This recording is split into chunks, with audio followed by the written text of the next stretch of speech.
আমাদের অঞ্চলে তেমন জঙ্গল না থাকার কারণে আমরা আসলে ফোন দিয়েছিলাম বন বিভাগে, কিন্তু এখন পর্যন্ত সেখান থেকে কোনো লোক না আসার ফলে আমরা এখন সিদ্ধান্ত নিয়েছি একে পার্শ্ববর্তী কোথাও ছেড়ে দেব।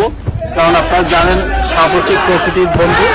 বিশেষ করে এই সাপগুলো প্রকৃতির যে ভারসাম্য রক্ষার জন্য খুবই গুরুত্বপূর্ণ ভূমিকা পালন করে থাকে।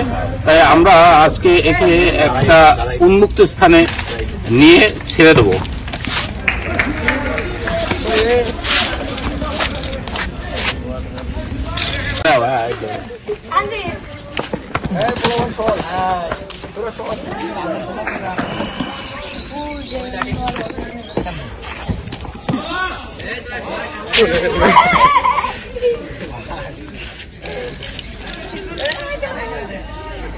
ভাই সাবধান ভাই, ভিডিওটা ভালোভাবে করিস, পাগলের লাইভ দেখি আমরা। ভাই এটা তো লাইভে আসা লাগছে। এটি আমরা আপনাদের দেখাচ্ছি মৃত্তিকা জীবন ও প্রকৃতি চ্যানেলের মাধ্যমে কেউটো সাপের দৃশ্য। নাজা গোত্রের এই সাপটি বিষাক্ত, সাধারণত নিউরোটক্সিন সমৃদ্ধ এই সাপ আমাদের আশেপাশে বিভিন্ন সময় দেখা যায়।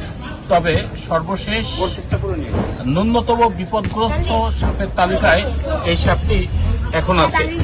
সাধারণত কেউটো সাপ বলতে আমরা যেটা বুঝি সেটা হচ্ছে কালো রঙের এবং কখনো কখনো কালোর পরে সাদা ডোরাকাটা আবৃত থাকে।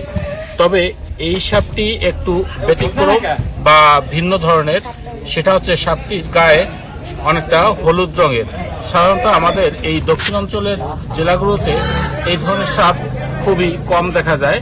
তো আজকে আমরা বসতবাড়ি থেকে এই সাপটি আমরা ধরেছি। এখন আমরা একে অবমুক্ত করার জন্য নিয়ে যাব কোনো এক জঙ্গলে।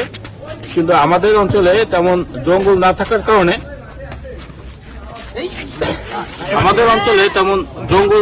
কারণে আমরা আসলে ফোন দিয়েছিলাম বন বিভাগে, কিন্তু এখন পর্যন্ত সেখান থেকে কোনো লোক না আসার ফলে আমরা এখন সিদ্ধান্ত নিয়েছি একে পার্শ্ববর্তী কোথাও ছেড়ে দেব।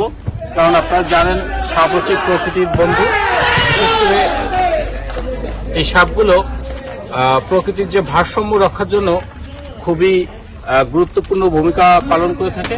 তাই আমরা আজকে একে একটা উন্মুক্ত স্থানে নিয়ে ছেড়ে দেব।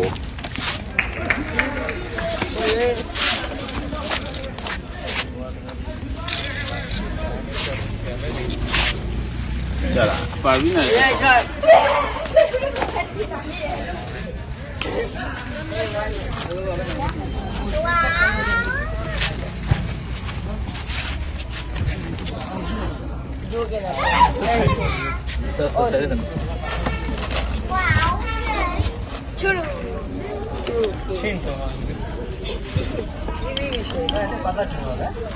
কথা শোনে কেনা খলো কেনা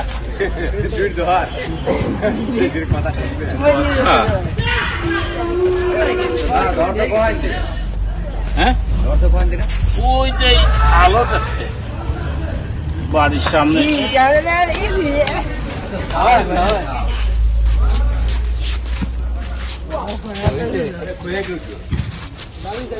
না, এটা খোয়ে কেউটো না, এটা এক চোখা কেউটো।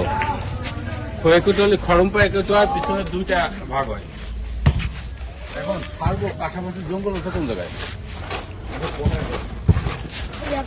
সব